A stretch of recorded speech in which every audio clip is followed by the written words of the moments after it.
ఇండ్లు జిహెచ్ఎంసీ పరిధిలో అన్నట్టు చెప్తున్నారు. సో భూమి లభ్యత, ల్యాండ్ అవైలబిలిటీ ఎంతవరకు సాధ్యం అంటారు సార్? ల్యాండ్ మనకి ఔటర్ రింగ్ రోడ్ లోపలే చాలా చోట్ల ల్యాండ్ ఉందండి. ఇప్పుడు వీడి లెక్క ప్రకారంగా 25-30 వేలకి గవర్నమెంట్ ల్యాండ్ ఏదైతే ఉందో ఆ గవర్నమెంట్ ల్యాండ్ లో కూడా కట్టే అవకాశం ఉందండి.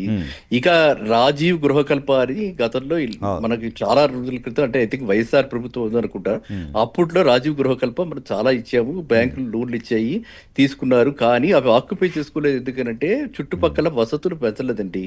ఎప్పుడైతే ఇన్ఫ్రాస్ట్రక్చర్ లేదో వీటిలోకి ఇళ్ళు ఆక్యుపై కావు. కానీ ఈసారి ఆ లెసన్స్ తోటి నేను హోప్ చేస్తున్నాను గవర్నమెంట్ డెఫినెట్ గా ఈ మౌలిక వసతులు, బస్సులు కానీ వాళ్ళకి కావాల్సినవన్నీ బేసిక్ ఫెసిలిటీస్ అన్ని కూడా ఇస్తారు. ఇప్పుడు రామేశ్వరరావు గారు చెప్పినట్టు 2,000 రూపాయలు అన్నది ఒక సెగ్మెంట్ కి, కానీ ఇవన్నీ కూడా ఎకానమీ సెగ్మెంట్ లోకి వస్తాయి. వీటన్నిటికీ కూడా ఖచ్చితంగా కొన్ని రాయితీలు ఇచ్చి, ఎవరు బిల్డర్లు ఐడెంటిఫై అయిన వాళ్ళకి ఇవి కట్టడానికి రాయితీలు ఇచ్చి, మేబీ ఎగ్జామ్షన్స్, జిఎస్టీ ఎగ్జామ్షన్స్ ఇలాంటివన్నీ ఇచ్చి, ఇన్పుట్ కాస్ట్ తగ్గించి, వీళ్ళకి నా ఉద్దేశంలో ఏ 1,200 నుంచి 1,500 కంటే పెంచదు కట్టుబడి.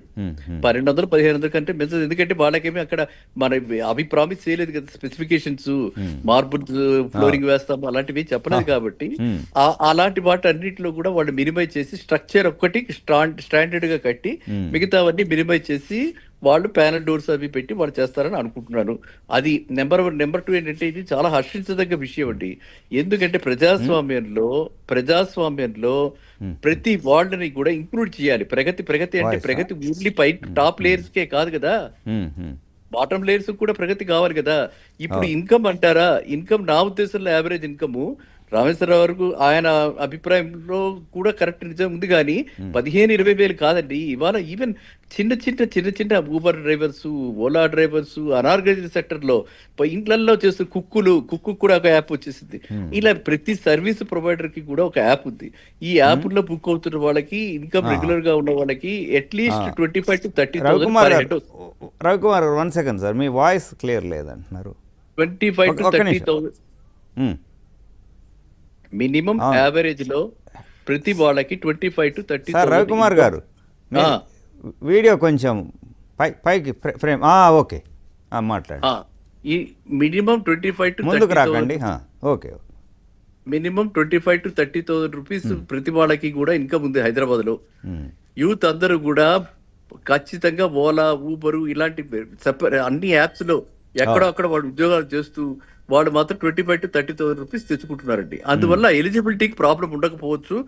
అండ్ కట్టడానికి 6,000 రూపాయలు రెంట్ కట్టకుండా ఎవరు ఉండట్లేదు. కాబట్టి ఆ 6,000 రెంట్ ఈ ఈఎంఐ కట్టుకుంటారు. అది నా అభిప్రాయం.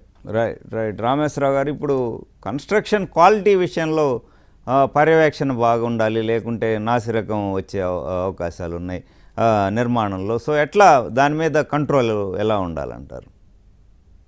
అంటే ఒక మంచి పాయింట్ నాకు అర్థమైంది. కొంత గవర్నమెంట్ ఆఫీసర్స్ తో మాట్లాడితే they are not using bricks in the construction. అది మంచి పాయింట్. ఎందుకంటే బ్రిక్ అనేది 9 inches ప్లేస్ ఆక్యుపై చేస్తుంది. ఇప్పుడు షేర్ వాల్ టెక్నాలజీ అని వాడుతున్నారు. అంటే ఆర్సిసి కంప్లీట్లీ అది 4 inches అయిపోతుంది వాళ్ళు, and more life than the brick.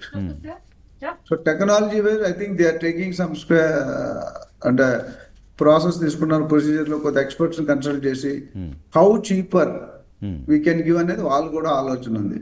కాకపోతే కన్స్ట్రక్షన్ షేర్ వాల్ టెక్నాలజీ అంటే నాకు తెలిసి 1,200-1,100 per square feet రాదండి. బికాజ్ నేను షేర్ వాల్ 5,000 కోట్ల కంపెనీకి నేను షేర్ వాల్ 30 floors 2,000 ఫ్లాట్ ఒకే ప్రాజెక్ట్ లో నేను హెడ్ గా ఉన్నాను. Share wall technology require something else. Definite గా 10-15-20% కాస్ట్ అవుతుంది. ఒకప్పుడు 1,000 రూపాయలు లెక్కేసాం. ఇప్పుడు మామూలు లగ్జరీ బిల్డింగ్ చూసుకుంటే 3,000 per square feet పడుతుంది. I'm talking about luxury constructions.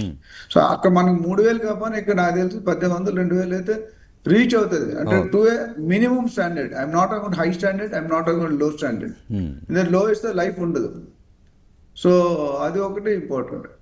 Right అండి. ఈ స్కీమ్ సక్సెస్ కావాలంటే మన రవికుమార్ గారు, ప్రభుత్వం కావచ్చు, డెవలపర్లు, లబ్ధిదారులు ఎలాంటి చర్యలు తీసుకోవాలి? కీలక చర్యలు, సమన్వయమా, ఎట్లా అంటారు?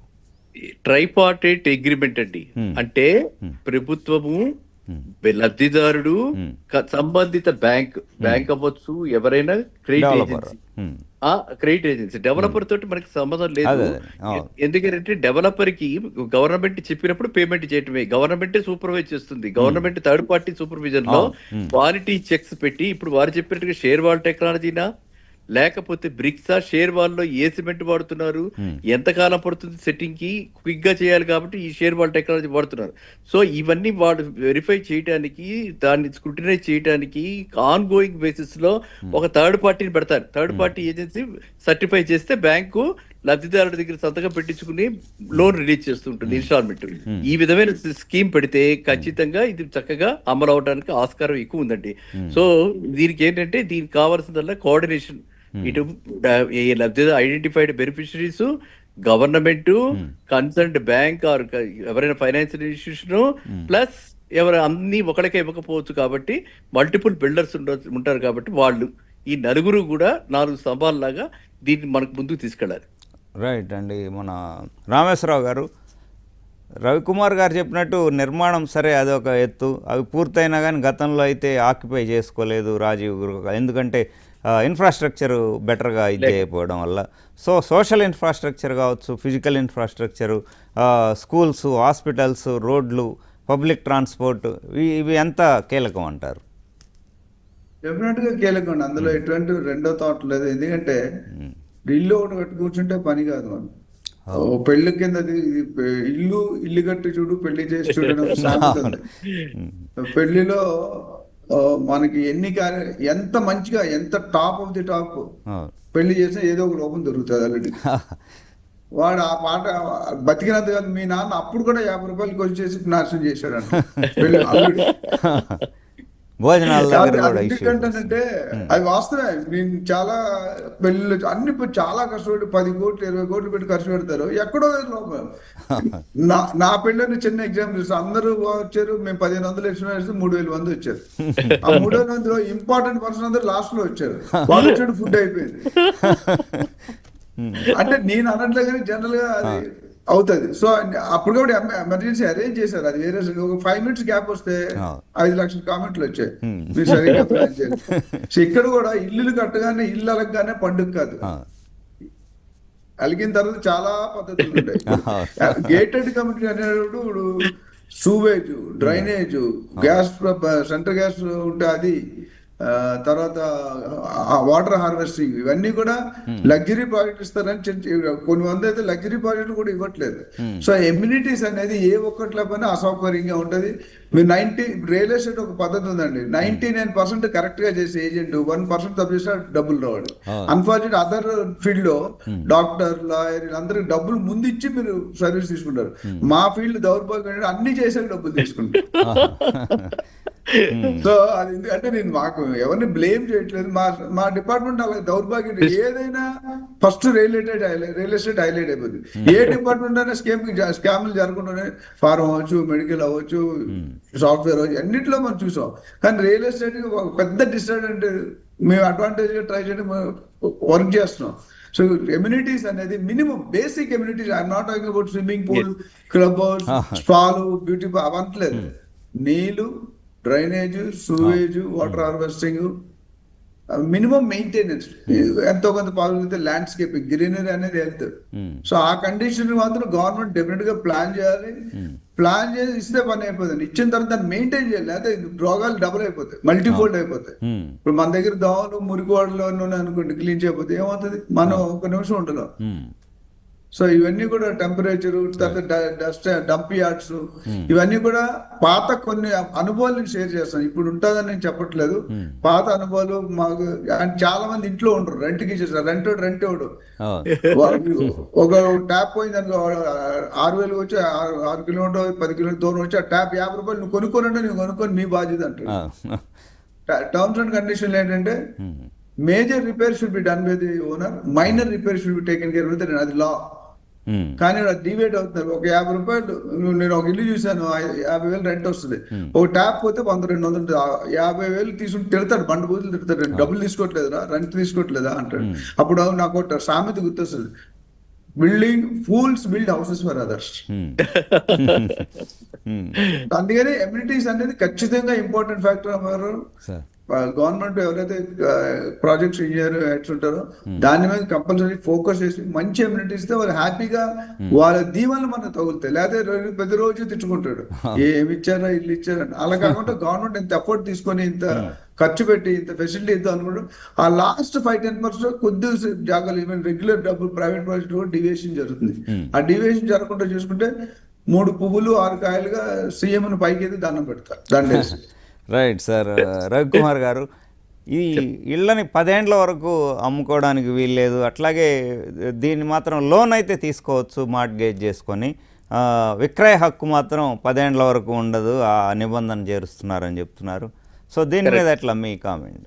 ఇది వరకు కూడా మనకి Kukatpally housing board, NGO colony Vanasthalipuram, Moulali housing board ఇళ్ళు, ఈ అన్ని ఇళ్లకి కూడా ఇలాంటి క్లాజెస్ ఉన్నాయండి. అప్పుడైతే 15-20 ఏళ్ళు కూడా పెట్టారు నాకు గుర్తుండి.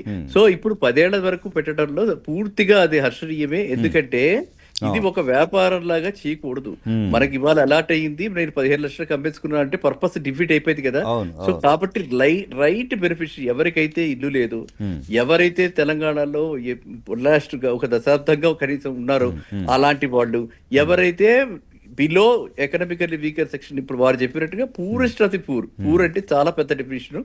అందులో పూరెస్ట్ వాళ్ళకి ఇది ఇల్లు ఇస్తుంటే వాళ్ళు ఎందుకు అమ్ముకోవాలి? కాబట్టి అది 10 ఏళ్ళు అలా పెట్టాలి, పెడితేనే అది కరెక్ట్.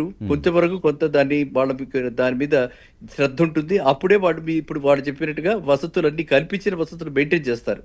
వాళ్ళంతా ఒక యూనియన్ గా, ఒక అసోసియేషన్ గా ఫామ్ అయ్యి ఈ ఇళ్ళు మెయింటైన్ అవుతాయి. మెయింటైన్ అయినప్పుడు వాళ్ళకు కూడా ఆర్థికంగా ఇది కొన్నాళ్ళకి 10 ఏళ్లలో ఇవాళ వాడు పెట్టిన 6 లక్షలు బెనిఫిట్ వాళ్ళకి మినిమంలో మినిమం 3 రెట్లు అంటే 18 lakhs బెనిఫిట్ వస్తుంది వాళ్ళకి. ఎందుకంటే ల్యాండ్ వాల్యూ అప్రిషియేట్ అయిపోతుంది, కన్స్ట్రక్షన్ కాస్ట్ పెరుగుతూ ఉంటుంది, వాళ్ళు అందులో ఉంటున్నారు, రెంట్ సేవ్ చేసుకుంటున్నారు. కాబట్టి అందరూ కూడా దీనివల్ల ప్రాస్పర్ అవుతారని నేను అనుకుంటున్నాను.